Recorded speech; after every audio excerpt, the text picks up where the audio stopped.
Big hot dog. Ever ready? Nope.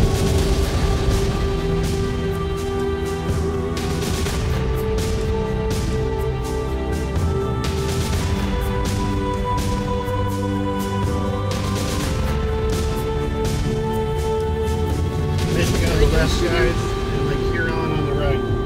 Lake Huron. And there's Mackinac. Right there.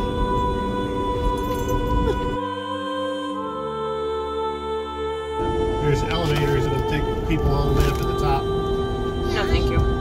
Bear's looking out the window. He's like, human. I see water. It's a big old bridge. Yes, it is. Why do bridges used to land? For boats to go under? Yeah. It's a suspension bridge. Those big pylons go all the way down into the water, into the bedrock, actually. The big steel cables you see hold the weight of the bridge. Cables? Yeah, they're super strong. Even super strong? Yep. Cable. Bear, what do you think of the bridge?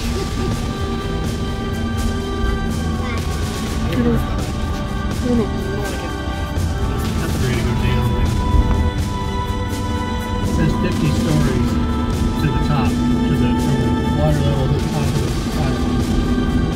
Keep 500 feet spacing. Trucks and buses.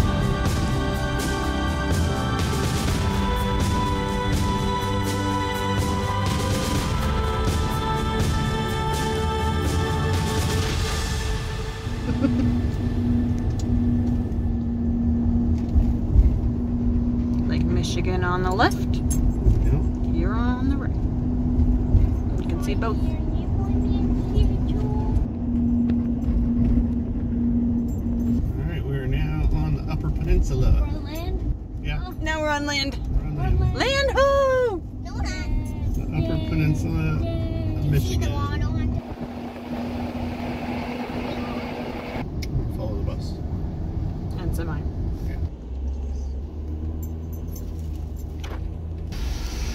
Howdy. Hi there, guy. $10 be perfect. Alrighty. Or as close as I get. Yeah. Works for me. There you go. Have yourself a great day, Thanks. my man. Take care. You too. My math was correct. Yeah, you did math. We'll you win a prize.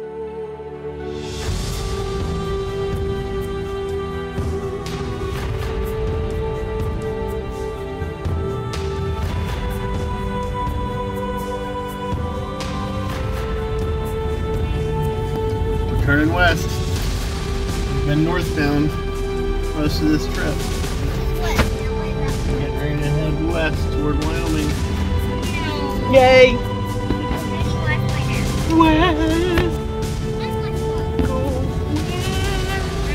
Continue on M28.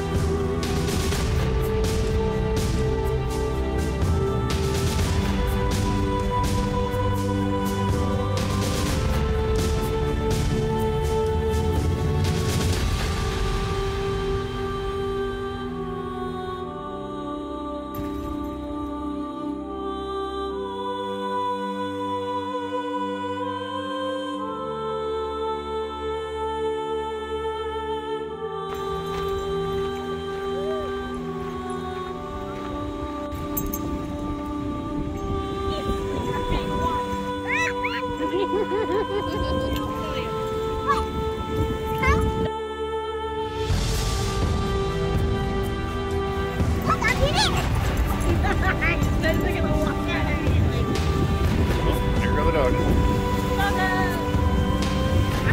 And bear's in it.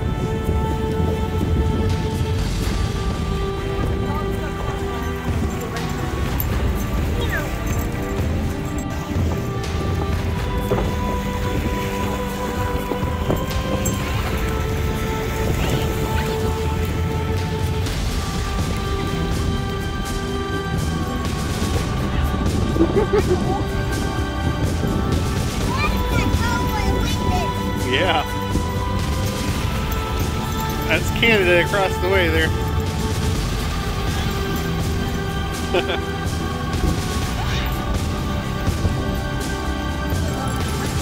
This is Whitefish Bay over here.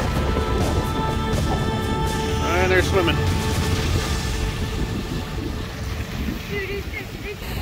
Happy dogs. Charge! Running to human.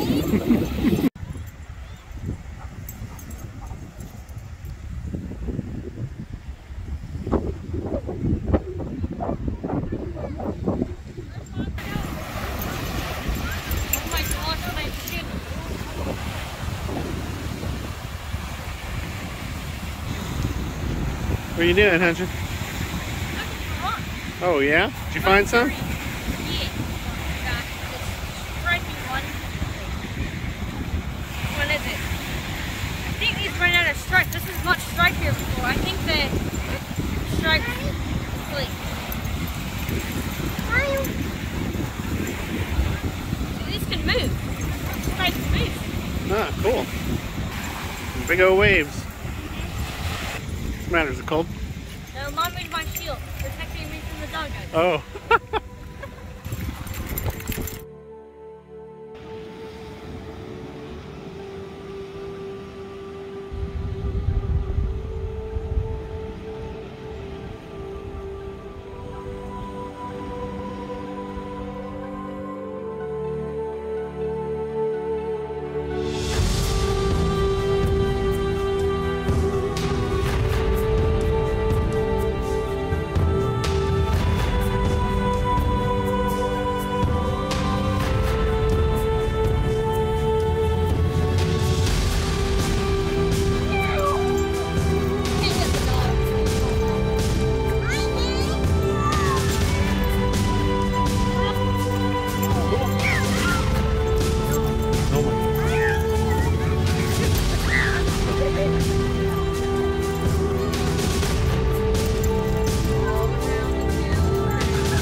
The legend lives on from the Chippewa on down of the big lake they call Gitchagumi.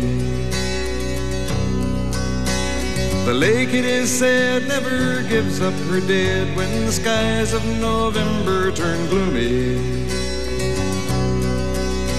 With a load of iron ore, 26,000 tons more than the Edmund Fitzgerald weighed empty. That good ship and true was a bone to be chewed when the gales of November came early. The ship was the pride of the American side, coming back from some mill in Wisconsin. As the big freighters go, it was bigger than most, with a crew and good captain well seasoned, concluding some terms with a couple of steel firms when they left fully loaded for Cleveland. Then later that night when the ship's bell rang, could it be the north wind they'd been feeling?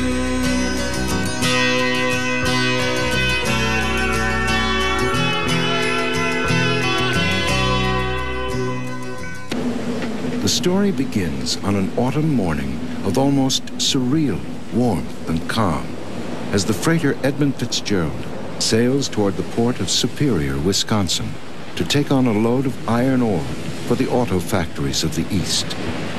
It is November 9th, 1975, the beginning of Fitzgerald's 40th voyage in her 17th year of service.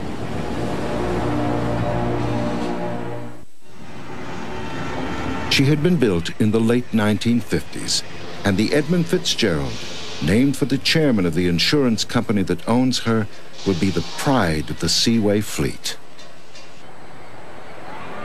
But as she is christened by Mrs. Edmund Fitzgerald, and 10,000 spectators look on, the ship slides into the harbor at a perilous angle.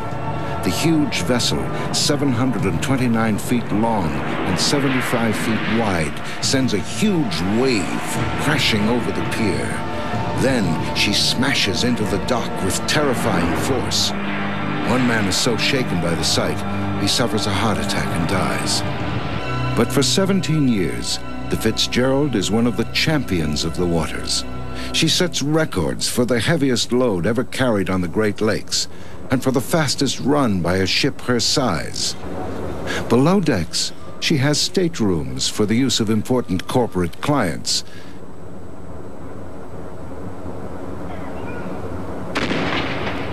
And although by 1975 she is not the longest of the lake freighters, she remains a proud flagship under the command of one of the most experienced captains on the Seaway, Ernest McSorley.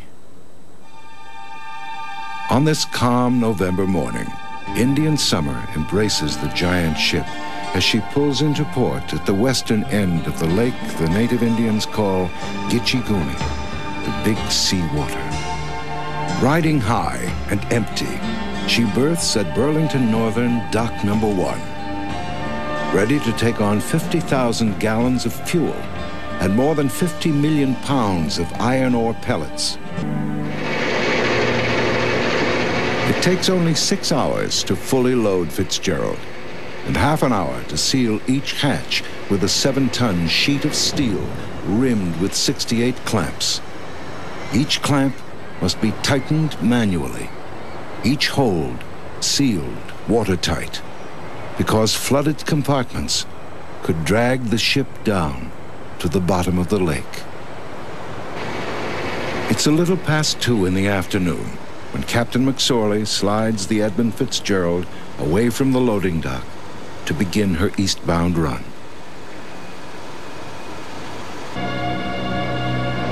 On this day, distant and as yet unseen, 2 volatile air masses are on a collision course that will churn Lake Superior into an evil frenzy and put everyone on the big lake freighters into a desperate battle to survive.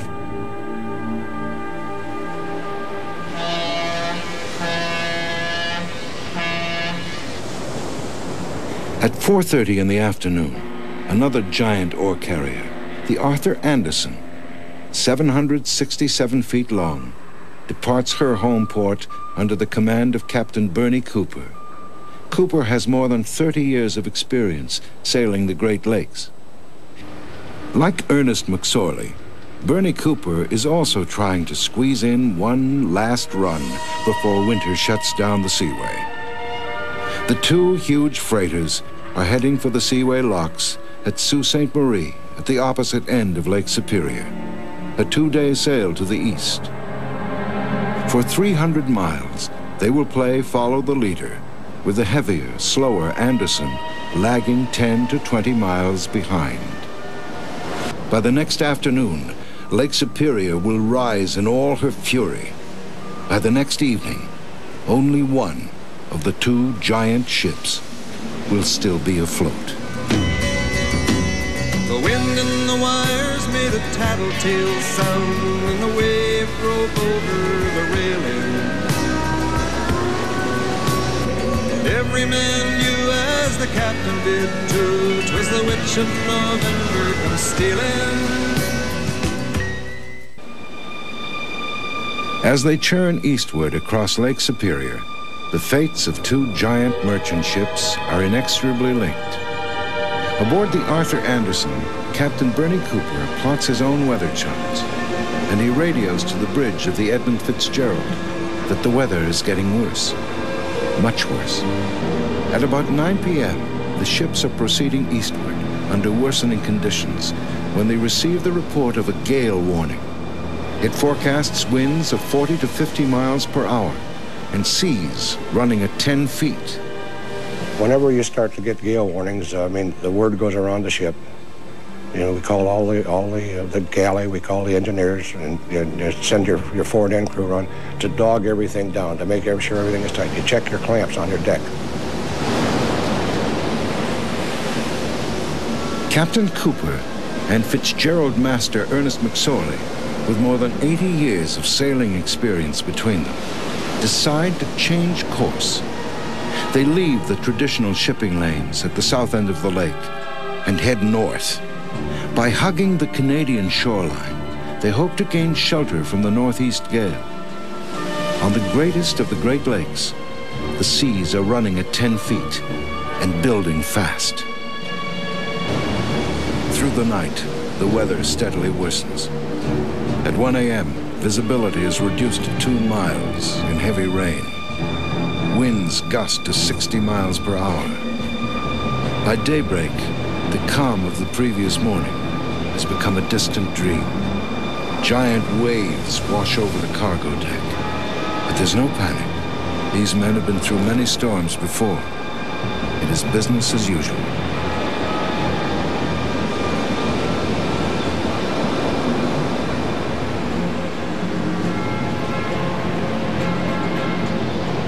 As Captain Bernie Cooper tries to calculate the probable course of the storm, high above the ship, a swirling mass of clouds is building, packing winds of hurricane force with gusts of nearly 100 miles per hour.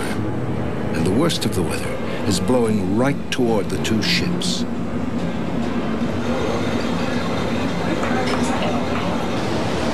The last plot I made, it showed that there was 80 knot winds going to be from the west-northwest or northwest. And I don't think I really believed it myself. But they had 92-mile-an-hour winds at the Sioux, I guess. So, yeah, we plotted it. And, you know, like all sailors, I figure, well, if I get the sea over my stern, I've got it made. Just after noon on November 10th, Cooper and McSorley plot their next move. They will turn south. To reach Sault Ste. Marie, they'll have to pass close to the treacherous 6-fathom shoal just north of Caribou Island. 36 feet of churning water, hiding jagged rocks that can tear a ship to shreds. At 2:45, the Edmund Fitzgerald is 10 miles ahead of the Anderson, steering southeast in 16-foot waves. A vicious crosswind lashes the ships. Now it begins to snow. In the whiteout, Cooper can only locate the Fitzgerald's position by radar. Cooper's radar shows the Fitzgerald and her 26,000 tons of cargo perilously close to 6-fathom shoal. With only 9 feet of clearance, even in calm conditions, she's much too close. A few minutes later, aboard the Edmund Fitzgerald, Captain McSorley makes his first report of trouble. Well, he called me up. That was 3:10 in the afternoon. And he said, I've got a little problem. He said, my fence rail is down. He said, I've got 2 vents missing, and I've taken a starboard list. Now, that immediate list, again, tells me that he either had a stress fracture or he bottomed out. I asked him if he had his pumps on. He said yes. And later on, he said that he wasn't gaining anything by pumping out on it, so the water was coming in the hole as fast as they were pumping it out. Concerned about the water flooding his cargo holds, McSorley slows the Fitzgerald and asks the Anderson to catch up to him as he fights his way toward a safe harbor, a harbor he will never reach. The Edmund Fitzgerald and the 29 men who sail in her are engaged in a life-or-death struggle with the fury of Lake Superior. 10 minutes later, Captain Ernest McSorley reports that his radar masts have been disabled by the wind.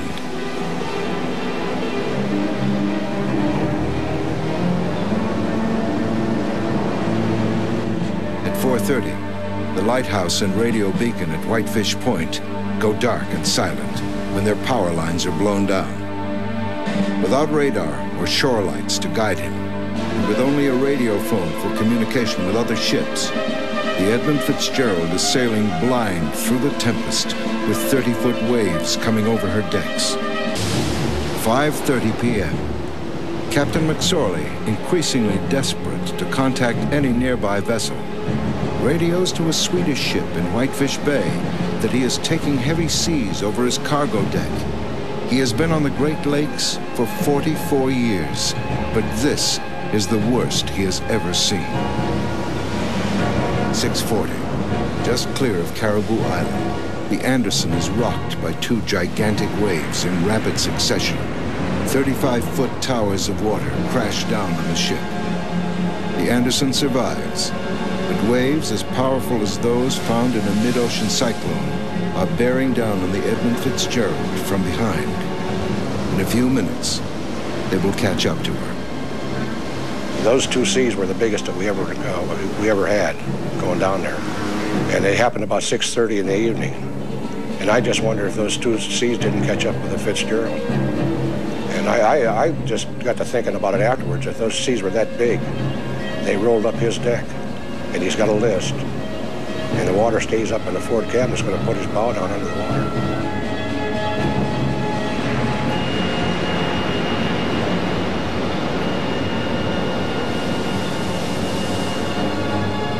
At 7:10 p.m., Ernest McSorley gets a final position fix from the Anderson. Morgan Clark asks how the Edmund Fitzgerald is faring. McSorley replies, "We are holding our own." These are the last words from the Edmund Fitzgerald.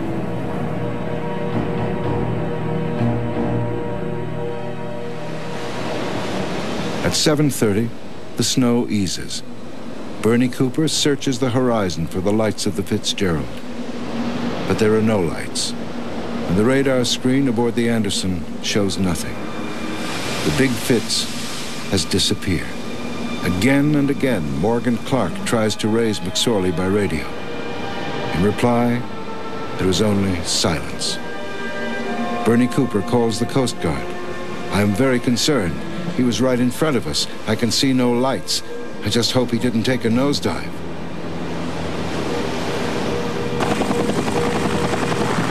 As the Anderson reaches the safety of Whitefish Bay, the U.S. Coast Guard initiates a search for the Edmund Fitzgerald.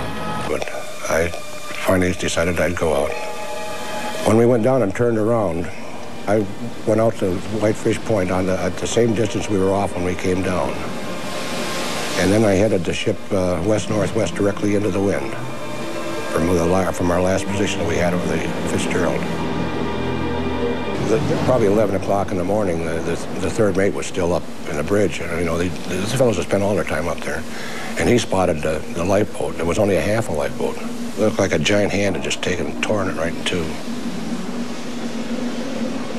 We searched for 3 days in probably the roughest seas I've ever been in my life, including the North Atlantic and hurricanes in the Gulf, because you got 3 different seas from 3 different directions. At one point, we rolled 51 degrees. It was a real quick snap roll, and my XO went flying across the bridge and was actually standing on the bulkhead, on the port bulkhead. If the door had been open to the port bridge wing, he went right on over the side. It was really bad. All that has been found is an oil slick and some debris. The news goes out. The pride of the Great Lakes fleet has vanished with all hands. For 2 days, bits of debris are found. An inflatable raft, life preservers, but no bodies and no survivors.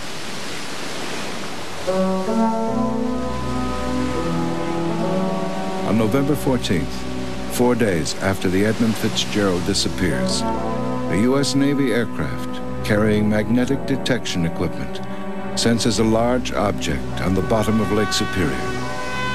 Later, a Navy ship confirms the find with sonar.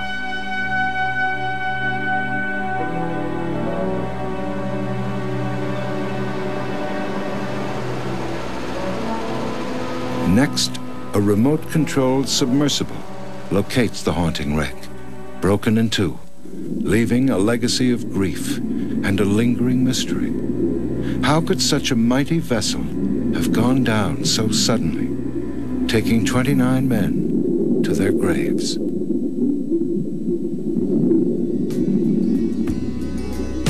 Does anyone know where the love of God goes when the waves turn the minutes to hours? The searchers all say they'd have made Whitefish Bay if they'd put 15 more miles behind her. They might have split up or they might have capsized. They may have broke deep and took water. And all that remains is the faces and the names of the wives and the sons and the daughters.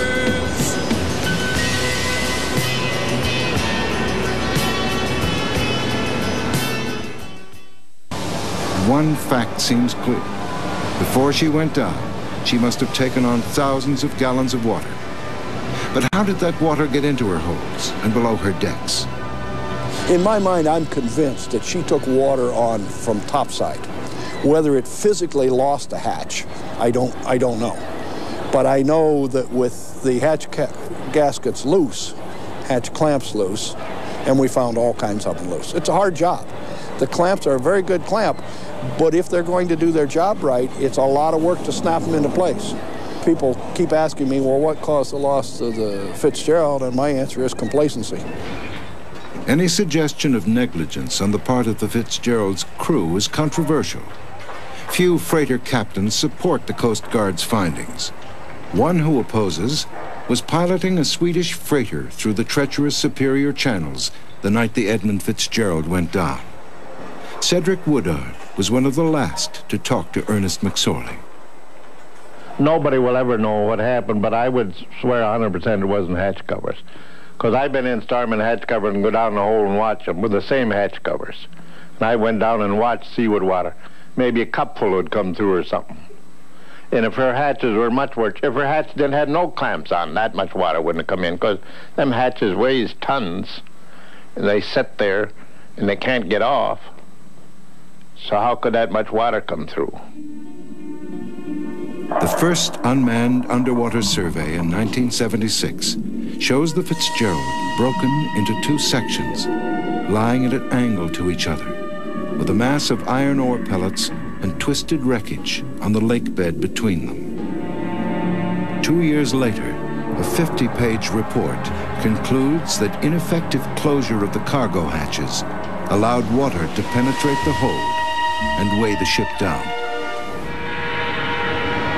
But not everyone is convinced. Some believe the Fitzgerald suffered a fate similar to the ore carrier Daniel J. Morrell, which broke in half on another wild November night 9 years earlier. Bernie Cooper believes an uncharted shoal marked the beginning of the end of the Edmund Fitzgerald. I don't care what anybody says. At 3:10 in the afternoon, she had either bottomed out or had a stress fracture of the hull. That's the only two possibilities I have. She was sinking from that time on. My opinion is she bottomed out.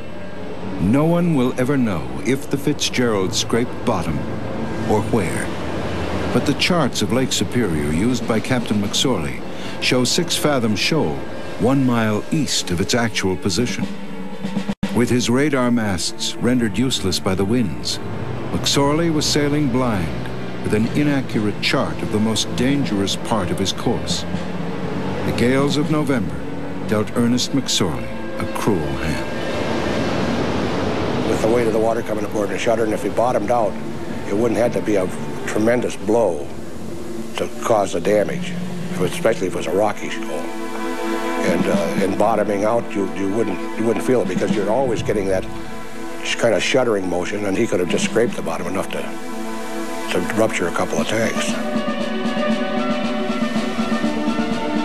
On Superior, in one of the worst storms of recorded history, Ernest McSorley had only one choice: to sail for Whitefish Bay and safe harbor.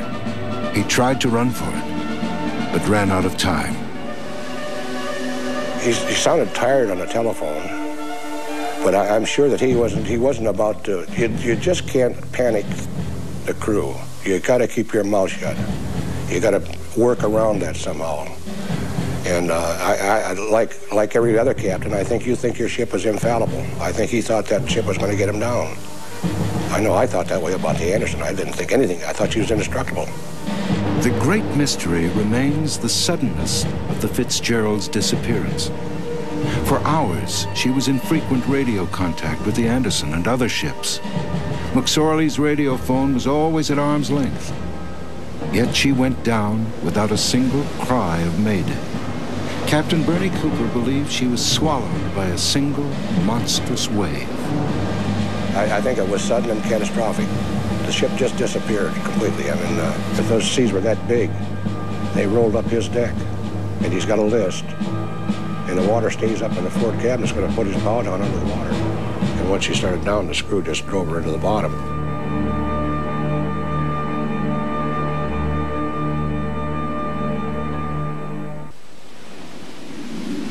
In the summer of 1995, a final mission descends into Superior's black depths. The mission? To recover the ship's bell, to once again hear the voice of the Edmund Fitzgerald.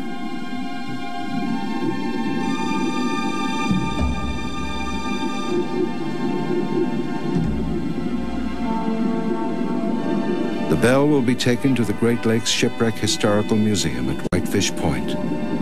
In its place, a new brass bell, inscribed with the names of the 29 men who died, will become an eternal memorial, returned forever to the wreck of the Edmund Fitzgerald.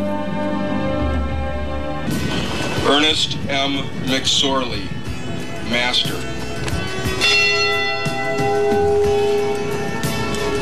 First Mate, John H. McCarthy. Oiler, Thomas Benson. Deckhand, Bruce L. Hudson. Second Assistant Engineer, Russell G. Pascal.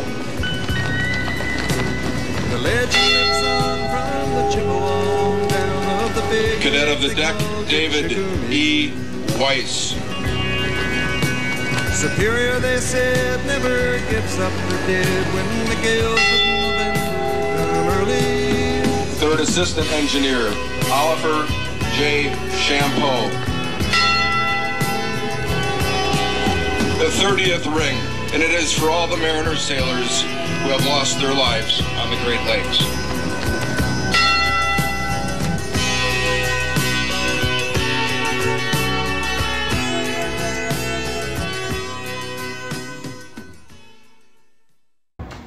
The bell rang after they brought it up. As soon as it broke the water, they brought it up and it rang. They brought it from the ship. Maybe it was ready to rain, but it kind of under the water. Mm-hmm.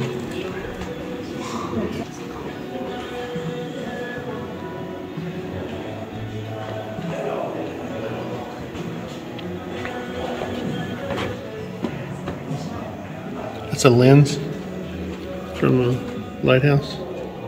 White Shoal Lighthouse. Okay, northern Lake Michigan. Oh yeah, okay, so that's what this light is from. It's a massive light. Mm-hmm.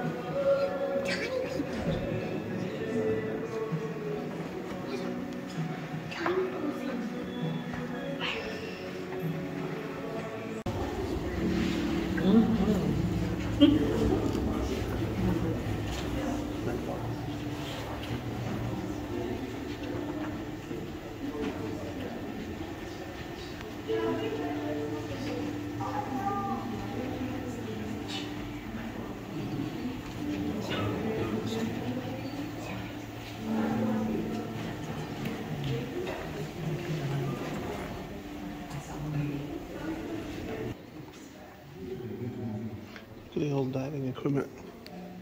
Used to pump air, spin this and pump air down to the end of that suit for people. Yeah. See the big hose? Used to pump air through the hose. Isn't that crazy? Yeah, that's the lighthouse light. Isn't that huge? It would have to be heavy because that's their weight. That's true. I mean, they did have weight belts, but to hold them down. Now we have scuba diving stuff, which is much less heavy. These were the first divers that used stuff like this. Mark V diving helmet, 1943. World War II, that's the stuff they used.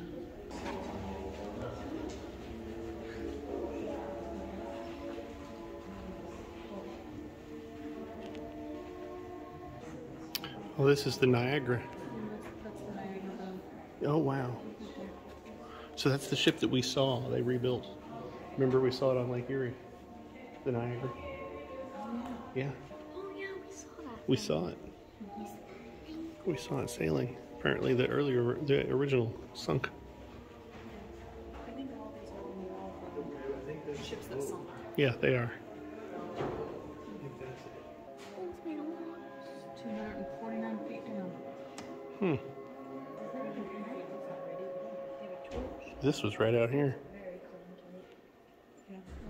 Oh, so was that? 110 feet. Mm-hmm. Wow. This is not a good area for ships. That's what I was just thinking. Yeah, look, they all sunk right here. Right off the... That's creepy. Yeah. 170 feet. This one's sunk in Whitefish Point.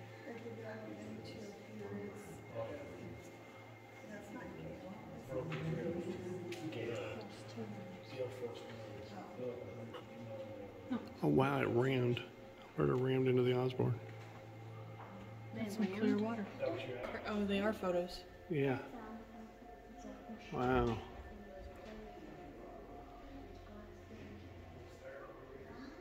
So they're not very deep, 170 feet. Mm-hmm. Relatively speaking.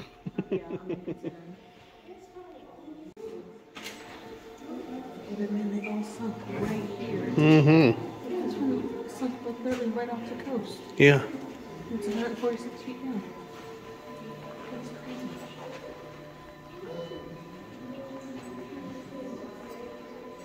Collision in the fog. That's why these lighthouses are so important. Mm-hmm. No, this right here.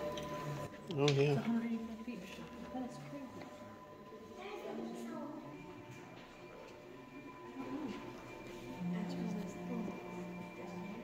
This one 50 feet down. That one right there. Mm-hmm. And they lost 16 lives. This is sunk fast. Here's some perspective. See how long these boats are? See how long Fitzgerald is over there? Where's the fit? Oh, over there. Over there. Wow. Is that not crazy? Massive ship. The Fitzgerald was the biggest they could fit through the Sioux locks. 420 feet. Oh yeah, that's tiny by comparison. Yeah. Compared to the Fitz. This one has 623. More, but on The Morel's the one that broke in half, I think. Yeah, broke apart. Broke into two. 580. They don't have scales of the Bradley or the Laura. Well, these sunk way in the middle. 360 feet. Oh, these are different depths. That was 205. Yeah. There was 218. Remember, it was like 12 miles apart. That's what I was telling you about. That's right. It's bobbed on the surface. Here's the Fitz.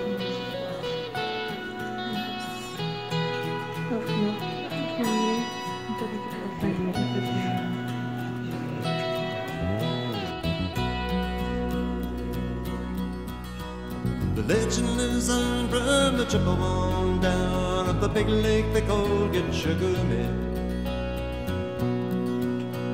The lake, it is said, never gives up her dead when the skies of November turn gloomy. With the load of iron ore, 26,000 tons more than the Edmund Fitzgerald weighed empty. That big ship and crew was upon the it's down there. when the gales of November gave her lane. That's a big ship.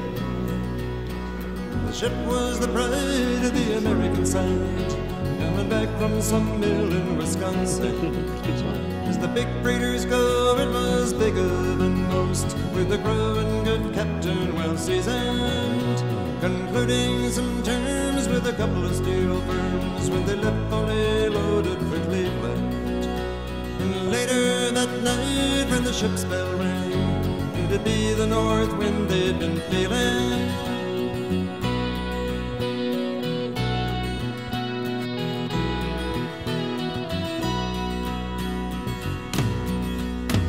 The wind and the wild made a tattletale sound, and a wave broke over the railing. And every man knew, as the captain did, it was the witch of November come stealing.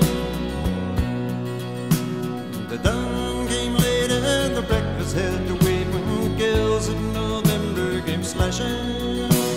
When afternoon came, it was freezing rain, face of a hurricane west wind.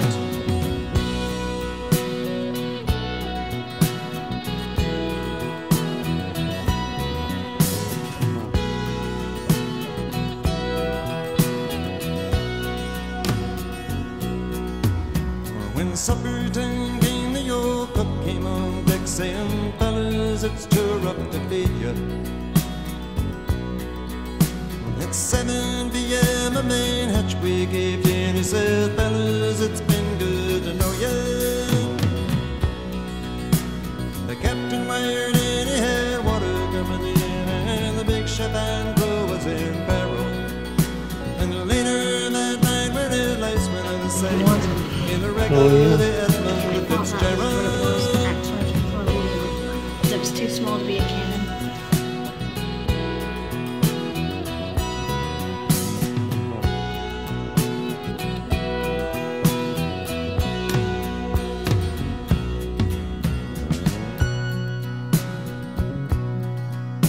Does anyone know where the love of God goes when the waves turn the minutes to hours?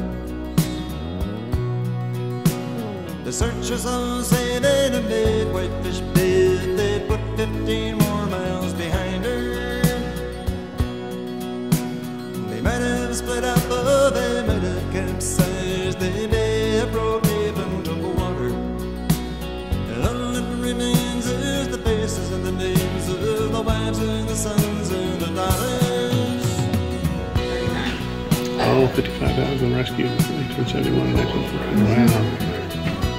Just on the Great Lakes. Wow. Yes, That's like almost, that's over a quarter of the total nationwide. Yeah. Dangerous place, the Great Lakes. Oh, yeah. One place I don't want to ship. The islands and bays are for sportsmen.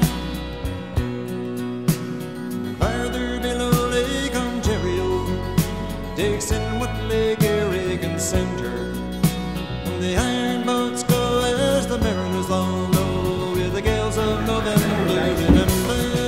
Yeah.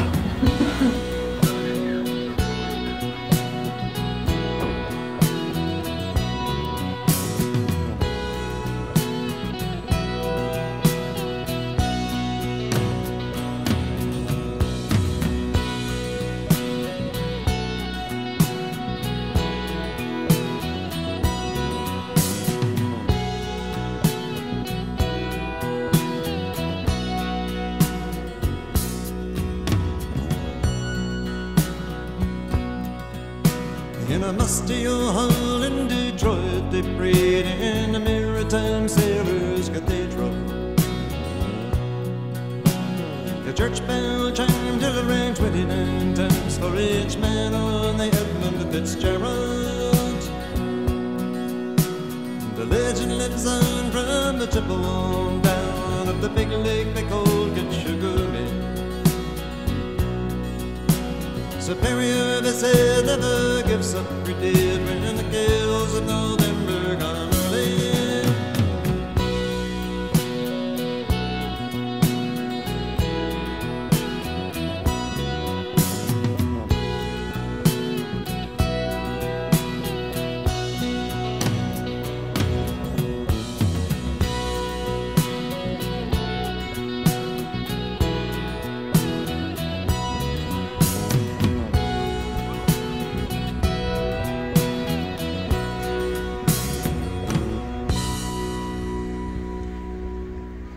All the windmills, no, they're right in front of you.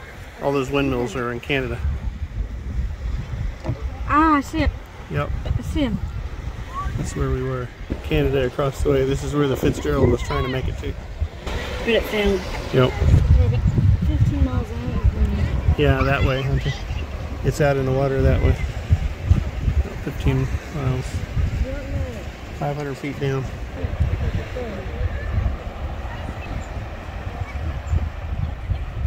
Look at it. Herd. Herd. What's that wood? Driftwood.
Is this what to do?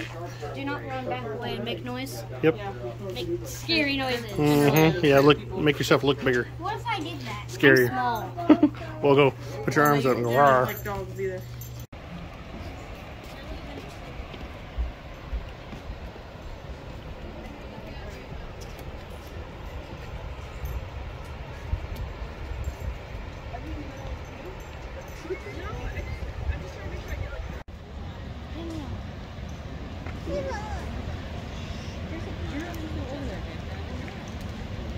What is he doing?